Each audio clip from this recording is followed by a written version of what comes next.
Já está disponível o livro As Doutrinas do Inferno e Suas Manipulações Dentro das Igrejas. Adquira hoje mesmo.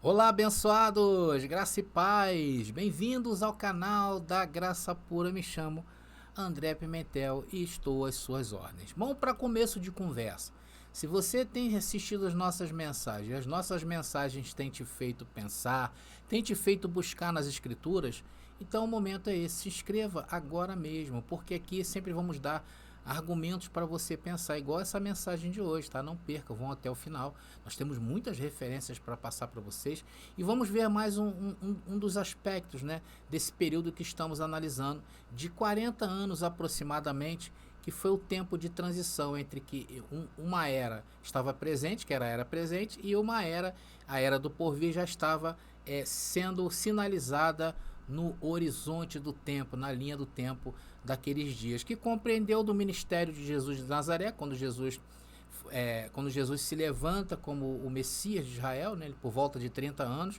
e o seu final dessa transição foi no ano 70, em que o templo de Jerusalém veio abaixo. E nós estamos dando muita importância ao templo de Jerusalém, porque entendemos ser ali a segunda vinda de Cristo. Esse é o nosso pensamento. Então se inscreve no nosso canal para você não perder-nos de vista, né? Se esse canal tem te feito você pensar e buscar, isso é muito bom. Também compartilhe nas redes sociais, comentem à vontade, já deixe seu like. E se você quiser que o YouTube te avise, é só você apertar aí esse sininho. Tá bom, meus irmãos? Bom, meus queridos, está aí o nosso livro, né? Nós temos aí hoje disponível para vocês esse livro sobre o inferno, está vindo outros aí. E também nós temos as nossas apostilas, tá? Que são um resumo dos nossos estudos aqui. Muita gente tem se beneficiado, né? Estou pensando aí em mudar a formatação dessas apostilas, até para facilitar o acesso de vocês, né? Porque, infelizmente, hoje no Brasil nós temos um custo muito alto, né? Só de frete aí é quase que a metade do preço, né? Ou metade do valor para adquirir, se tornando para muita gente inviável. Nós estamos estudando aí uma forma de viabilizar para que você possa ter acesso a esse material. Tá bom, meus irmãos? Então tá aí, tá divulgado para vocês. Vamos então rapidamente à cereja do bolo, como eu sempre tenho falado aqui com os abençoados. Deixa eu primeiro desligar aqui, senão daqui a pouco entra alguém falando comigo aqui e não vai ficar legal. Nós temos visto lá em nossas mensagens, né, que o fim do antigo reino, a era presente, como eu falei, e a antiga aliança são os mesmos eventos e marcam o início definitivo do novo. Eu criei aqui uma arte para você entender melhor isso que nós estamos falando. Olha só essa arte legal que eu criei. Eu vou explicar para vocês aí como funciona. Então, a inauguração do novo ocorre com a primeira vinda de Jesus, que foi ali onde eu falei, que foi no levantar do seu ministério como homem, quando ele caminhando para Jerusalém, começou ali a ditar o que aconteceria muito breve. Então era o fim do velho e o pleno início do novo. E isso ocorre com a segunda vinda de Cristo, né? Como popularmente ficou conhecido, né? Que foi, conforme eu falei, a destruição do templo, como mostra essa arte aí, que é um evento único e que tem muitos aspectos. A parousia de Cristo, que é a vinda de Jesus nas nuvens com poder, grande glória e autoridade, traz um conjunto de acontecimentos indissociáveis entre si. Esse acontecimento não pode ser desagregado em vários eventos, deixando alguns aspectos dessa vinda para um certo ponto da história, para um evento, e adiando outros para uma eventual, quem sabe até terceira vinda, como prega o sistema religioso. Como se fosse lampejos, né, de acontecimento na linha do tempo, né? Aí o que acontece? Quando acontece um terremoto que ocorreu há 30 anos atrás, né? Aí eles linkam isso com um cometa, né, que riscou os céus na década de 80, como um levantar de um ditador, né, há 20 anos atrás, e apontam ele como o anticristo. Meus irmãos, a vinda do Senhor com poder e grande glória não pode ser um remendo de acontecimentos no tempo, como prega o cristianismo tradicional.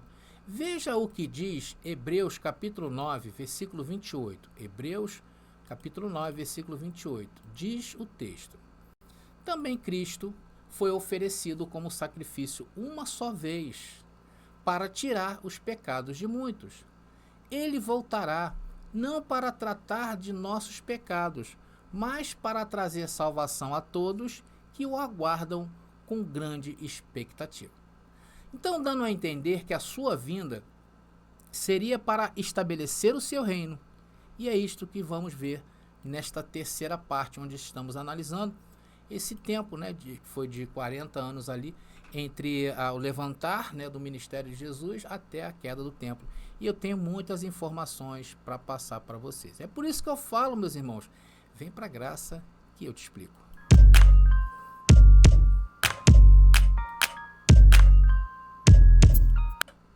Vamos então mostrando aí para vocês que a segunda vinda do Filho do Homem, como ficou conhecida, seria um evento para receber o reino e estabelecê-lo com poder.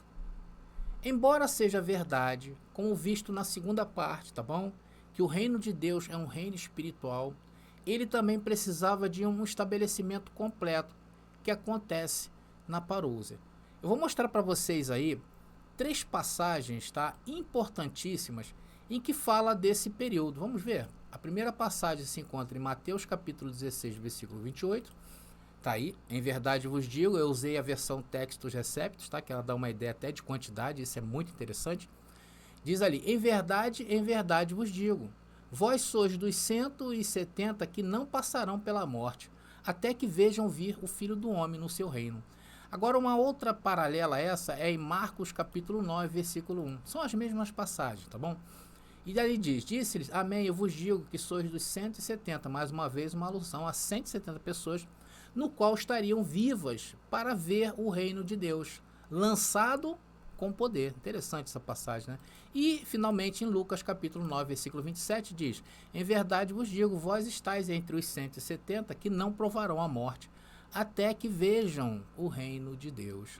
Então, abençoados, essas passagens, né, de Mateus capítulo 16, Marcos capítulo 9, Lucas capítulo 9, versículo 27, são as mesmas passagens, tá? São as mesmas passagens. Outras versões que vocês têm em mãos aí, fala de alguns, né? Alguns não provarão a morte. Mas nessa versão que eu usei, a Textus Receptus, ela é bem clara. Diz que são 170 pessoas que não morreriam sem antes visse o Filho do Homem, ou Filho de Deus, vindo nas nuvens com poder e grande glória, que é a sua parousia. Então, nos paralelos nestas passagens, há uma equivalência metonímica, tá, entre a segunda vinda de Cristo e o pleno estabelecimento de seu reino. Vocês sabem o que é uma equivalência metonímica? É um tipo de figura de linguagem que consiste na substituição de uma palavra por outra, com a qual ela possui uma relação de proximidade ou de associação. Nesse sentido que nós estamos falando, aproximando-se de Jerusalém para sua entrada triunfal, onde os discípulos esperavam que o Messias, né, o Salvador de Israel, seria proclamado rei, sentaria na cadeira de Davi, no trono, né, para governar e expulsar os governantes ilegítimos. Nós temos aqui no canal, meus queridos, um vídeo onde nós falamos aqui da importância de quando Jesus, antes de entrar em Jerusalém, tem uma passagem bem marcante em Lucas capítulo 9, que diz que ele virou, né, virou o seu rosto rumo a Jerusalém, ou contra Jerusalém. E ali ele começa a acusar Israel, né? Na verdade, são 27 acusações contra Israel que Jesus começa a falar a partir deste ponto na história. Se você não viu essa mensagem, eu vou deixar aqui nas descrições deste vídeo, tá legal? Vai lá e veja uma sequência, acho que de 4 vídeos super interessantes para você. Então aqui o Senhor estabelece o que? A sua ascensão ao céu e seu posterior retorno como o que? Reinante, descartando a expectativa nacionalista de um grande reino visível, como esperavam seus seguidores. Então eles esperavam alguém realmente que sentasse no trono, né, e que governasse Israel e levasse Israel acima de todos os reinos. E isso é expresso na parábola lá em Lucas capítulo 19, que é uma parábola de um homem nobre, foi para uma terra distante para receber um reino e voltará sendo o dono desse reino. Então, abençoados, a segunda parte, né, desse período de transição que houve foi o julgamento. Né? O envio de anjos para esse julgamento é um componente da segunda vinda de Cristo. Nós vamos analisar a partir de agora. Mateus capítulo 16, versículo 27. Mateus capítulo 16, versículo 27 diz o texto: Pois o Filho do Homem virá com seus anjos na glória de seu Pai e julgará a cada pessoa de acordo com suas ações. Irmãos, esta passagem claramente se conecta com a anterior, que a segunda vinda é para o pleno estabelecimento do reino de Deus, deixando para trás o antigo aion, ou é uma parte do tempo, né, ou século, né, como diz, séculos. Por isso que a gente tem uma mensagem chamada Poderes do Século Vindouro, porque havia o século vigente, o século presente, e havia o século vindouro no qual nós estamos hoje. Em várias passagens é usada a imagem figurada de uma fornalha, onde serão jogados os que não reconheceram o Messias de Israel, como a parábola do trigo e do joio. E o fogo, neste caso, é o juízo de Deus, o julgamento, né? É o juízo. E o julgamento também assume naturalmente uma linguagem apocalíptica. Embora, irmãos, não possamos encontrar a expressão o dia do Senhor, tá, em nenhum lugar do Novo Testamento, se um julgamento foi anunciado em expressões equivalentes como essa. Preste atenção, Atos capítulo 17, versículo 31. Atos capítulo 17, versículo 31 e Romanos capítulo 2, versículo 5. Tá aí. Não encontramos a expressão o dia do Senhor no Novo Testamento, mas diz ali o texto, passagens iguais, tá? Um dia em que julgará o mundo com justiça. E aí Romanos 2,5, o dia da ira e da revelação do justo juízo de Deus. Quando o Senhor Jesus aparecer no céu, né, com os anjos do seu poder, numa chama de fogo, ele virá para quê? Para retribuir aqueles que não conheceram a Deus e nem obedecem ao Evangelho de nosso Senhor Jesus Cristo. Então, o que acontecerá, segundo essa parte, né, escatológica que nós estamos analisando, o que acontecerá com essas pessoas? Sofrerão a dor de serem excluídos da presença do Senhor e da glória do seu poder, quando ele vier naquele dia. Sendo que esse dia, né, pessoal, estamos analisando aqui naquele tempo presente, aquele tempo presente ali era para o futuro, sendo que hoje já não é mais para o futuro, hoje já está acontecido. Veja o que diz em Marcos, livro de Marcos, capítulo 13, versículo 19. Diz assim: Pois haverá mais angústia naqueles dias que em qualquer outra ocasião, desde que Deus criou o mundo, e nunca mais haverá angústia tão grande.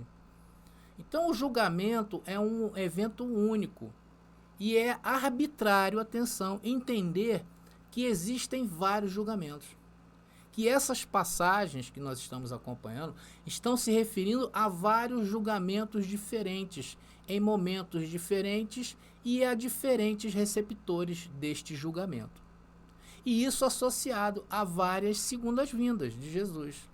Como, por exemplo, o cristianismo tradicional pensa e acredita ser a vinda de Cristo para o futuro. É assim que eles pensam. Eles pensam que a vinda de Cristo será em um futuro solto no tempo, né, no espaço, podendo atribuir qualquer evento que aconteça no mundo e encaixar nesta vinda, né, tornando a Bíblia uma palavra totalmente contraditória.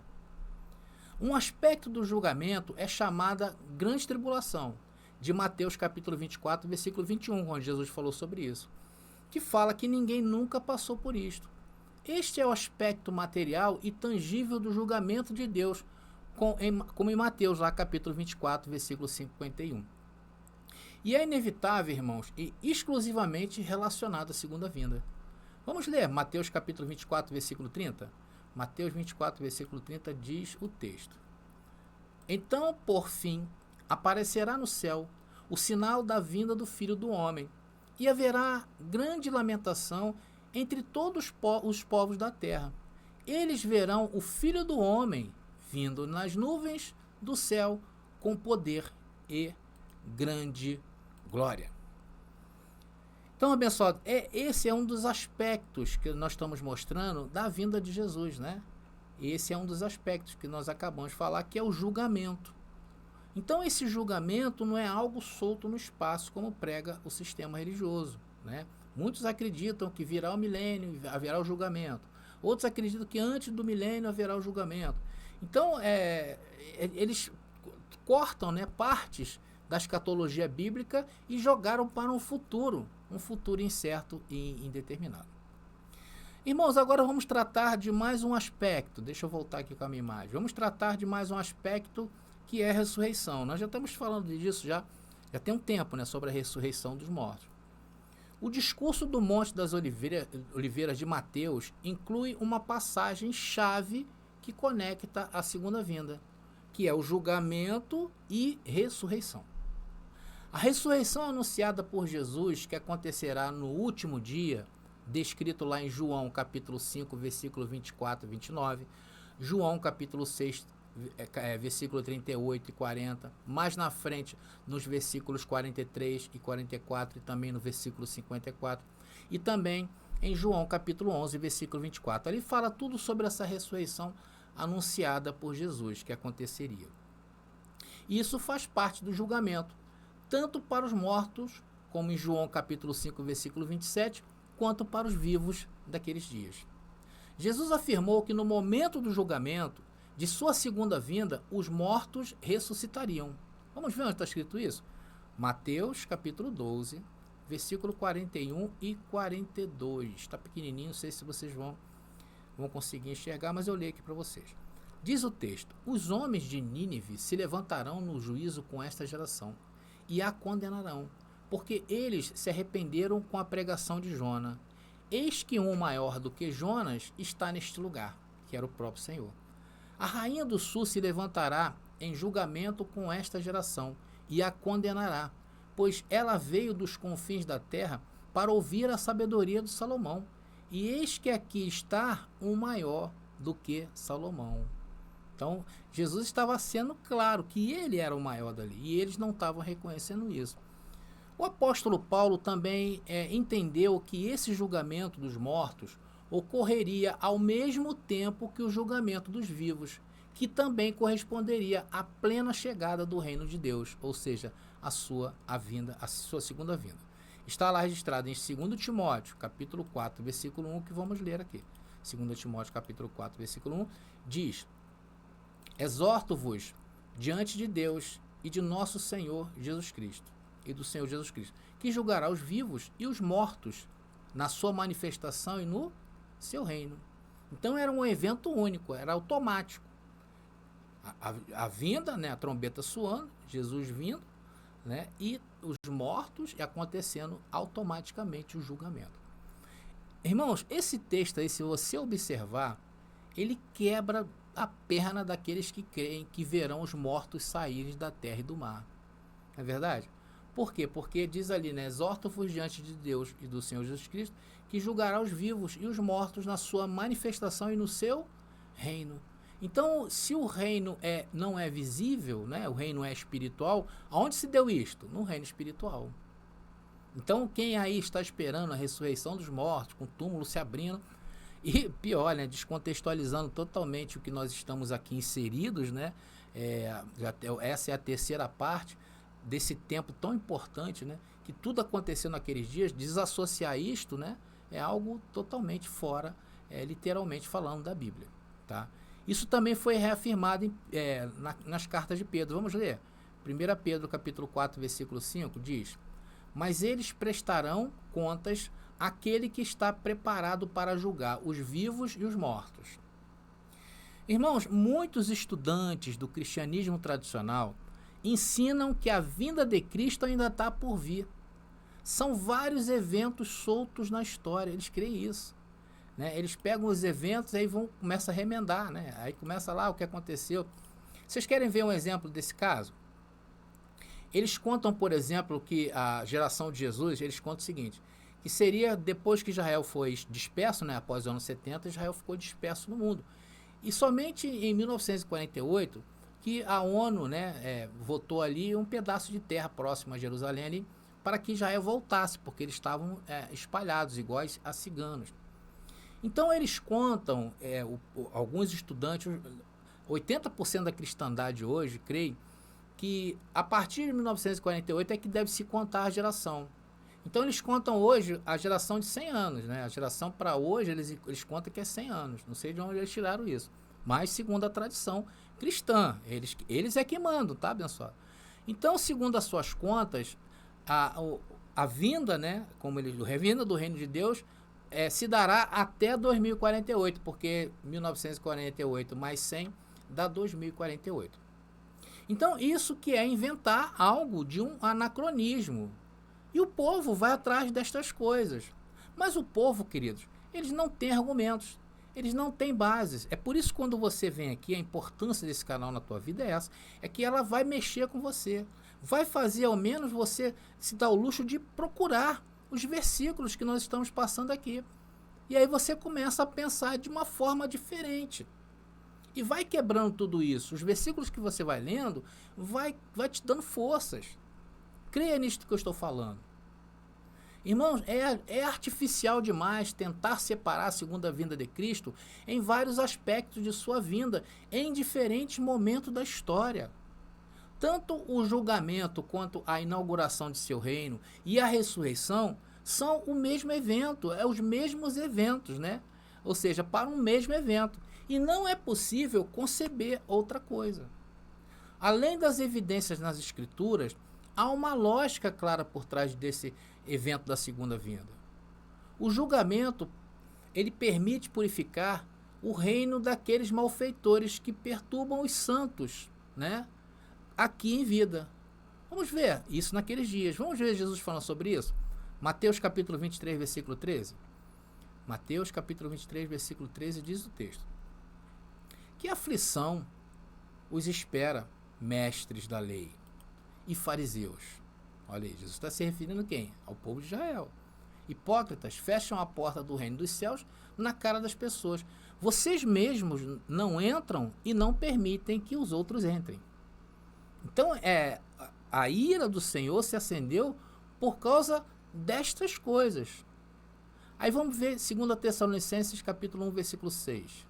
Segunda carta de Paulo aos Tessalonicenses, capítulo 1, versículo 6. Diz o texto: em sua justiça, Deus pagará com aflição aqueles que afligem vocês. Quem era que afligia a igreja do primeiro século? Senão os judeus ali. Eles não aceitavam porque o povo começou a seguir Jesus, e Jesus foi considerado um herege. Ao ponto, por exemplo, de um dos seus eminentes, o próprio apóstolo Paulo, negar o judaísmo, né, e se entregar ali ao evangelho de Cristo. Né? Então esse era o problema. Então essas pessoas negaram o testemunho de Cristo. Para quê? Mais tarde esses santos possam herdar plenamente o reino, como diz Mateus capítulo 25, versículo 34, que diz o texto: então o rei dirá aos que estiverem à sua direita: venham vocês que são abençoados por meu Pai, recebam como herança o reino que ele lhes preparou desde a criação do mundo. Meus irmãos, vocês estão percebendo que a grandeza de informações que estamos passando para vocês, né, é muito sublime. Vocês estão percebendo isso? Eu estou usando, na verdade, versículos isolados. Né? Eu peguei um texto em Mateus, peguei um texto em Lucas, fui em Tessalonicenses, né? Eu estou fazendo isso de forma isolada. Mas vocês conseguem perceber que o contexto continua sendo o mesmo? E qual era o contexto? Aqueles dias. Não estes dias. Se vocês perceberem, nós estamos na terceira parte. Eu não precisei futurizar nada. Até porque, se eu faço isto, eu iria ficar tudo descompassado e incerto. Por isso que nem mesmo o sistema religioso do cristianismo tradicional, eles pregam mais sobre a vinda de Cristo. Já perceberam? Antigamente todo culto tinha que se falar da vinda de Cristo. Hoje em dia não. Porque a escatologia deles É uma escatologia totalmente remendada, fora de texto, fora de contexto. Aí eles fazem o quê? Quando eles vêm pregar, né? Quando acontece algo, né? Vamos dizer assim, não digo nem pregar. Como acontece algo aí, como aconteceu esse terremoto na Turquia, aí como é que eles vêm? Eles vêm o quê? Ameaçando as pessoas com estes acontecimentos, de forma isolada. E aí eles buscam lá um texto para enquadrarem o contexto naquele acontecimento. Se for um terremoto, eles vão ler Mateus capítulo 24, versículo 7. Se for peste, também lá em Mateus capítulo 24, versículo 7. Né? Então eles começam a ameaçar as pessoas. Cuidado, Jesus está voltando. Você precisa voltar para onde? Para a igreja. Não é isso que eles pregam? Eles pregam, Jesus está voltando, direito teu caminho. Não, eles falam, Jesus está voltando, volta para a igreja. Porque na mente deles só existe salvação dentro desses lugares. Mas vamos voltar aqui à mensagem que estamos tratando aí da ressurreição. Então a finalidade era de permitir que os ressuscitados por Cristo, né, voltassem e desfrutassem desse reino de uma outra maneira. Vamos ver Daniel capítulo 12, versículo 13? Agora vamos para Daniel. Veja como é que estou usando versículos isolados, mas todos eles dentro de um rigoroso contexto. Diz o texto: quanto a vocês, ou quanto a você, siga seu caminho até o fim. Você descansará e no final dos dias se levantará para receber a sua herança. Esse levantará é ressurreição. E também julgue os condenados vivos por esse tempo. Vamos lá? Apocalipse capítulo 20, versículo 4, agora vai mostrar os vivos, né? Diz o texto: vi tronos e os que estavam assentados neles haviam recebido autoridade para julgar. Irmãos, a ressurreição para o julgamento é parte integrante da inauguração do reino de Deus, do primeiro dia do reino de Deus. Então tudo isso foi preciso, porque quando o templo estava sendo derrubado, quando o templo estava vindo abaixo, estava acontecendo tudo isso que nós estamos falando. Agora, separar estes eventos, em diferentes momentos da história, é romper com isto, meus irmãos. Além da exegese e também a lógica desse evento. Então, há muitas evidências bíblicas para se acreditar que a ressurreição é um evento que aconteceu junto com a parousia do Senhor. Está entendendo, abençoado? Vocês estão entendendo? Deixa eu voltar aqui com a minha imagem. Vocês estão entendendo? Então isso pressupõe a vitória final de Cristo sobre a segunda morte, como a plenitude da nova aliança. A ressurreição dos mortos e a vitória final sobre essa segunda morte, né? Isso é a plenitude chegando. Como diz lá em 1 Coríntios capítulo 15, versículo 26 e também no versículo 55 do mesmo capítulo. Vamos ler. Diz o texto: e o último inimigo a ser destruído é a morte. Essa morte aí é a segunda morte. Aí mais na frente, lá nesse mesmo capítulo, Paulo fala: ó morte, onde está a tua vitória? Ó morte, onde está o seu aguilhão? Qual era o aguilhão da morte? A lei, que dava força. Aguilhão, já sabe que é aguilhão? Aquelas pontas para fazer com que o boi anda, né? Irmãos, é claro que como a grande tribulação, o tempo do fim, a manifestação dos escolhidos de Deus estão unidos em um mesmo evento. A nova aliança plenamente inaugurada no ano 70 depois de Cristo, quando o templo veio abaixo. Este evento, meus irmãos, foi dado como a reunião dos eleitos lá de Mateus capítulo 24, versículo 31, né? Não é isso que diz? A reunião, né, com os santos. O encontro com Cristo de 2 Tessalonicenses capítulo 2, versículo 1. E a passagens dos céus e da terra pela destruição dos elementos, como em 2 Pedro capítulo 3, versículo 10. Todos esses temas nós já vimos aqui neste canal, de forma separada. E isto ocorreu para dar lugar ao quê? Aos novos céus e terra de Apocalipse capítulo 21, versículo 1. Também eventos que fazem parte da parousia e não desassociáveis uns dos outros. São tudo o mesmo evento.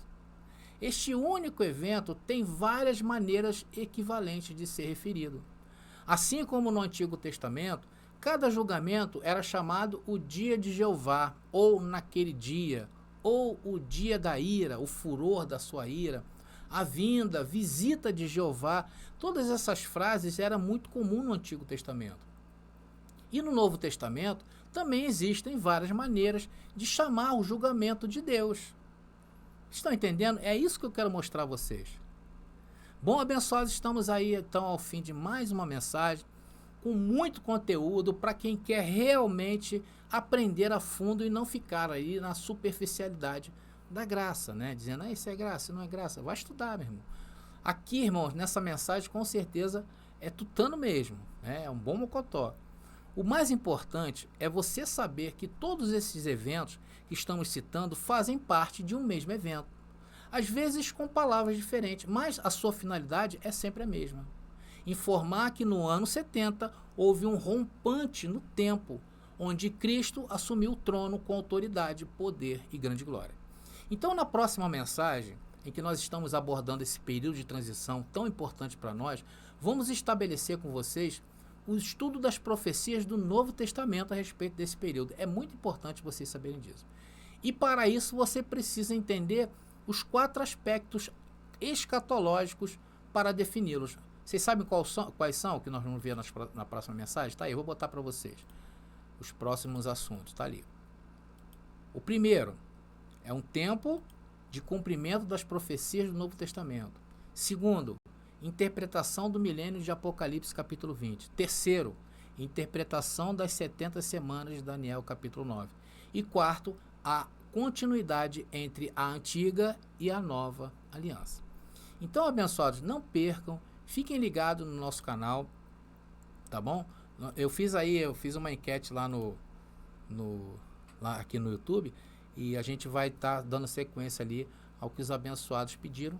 Amanhã nós vamos vir com o tema e no domingo o tema dos sinais da vinda de Cristo. Tá legal? Bom, abençoados, mais uma vez, obrigado a todos vocês. Comentem aí à vontade, deixe seu like, tá bom? Não se esqueça de se inscrever. E eu vou ficando por aqui. Tá bom, meus irmãos? Graça e paz a todos e até a nossa próxima mensagem. Você pediu nossos estudos em apostilas? Já chegaram e estão disponíveis. Elas estão divididas em 10 temas com referências, esboços e comentários. Ideal para quem quer ensinar em família, em reuniões ou mesmo para quem deseja abrir um canal no YouTube. Faça contato agora mesmo pelo nosso WhatsApp 21 979 87 46 68 21 979 87 46 68. Nossas apostilas foram feitas para você ensinar com qualidade e harmonia com a palavra.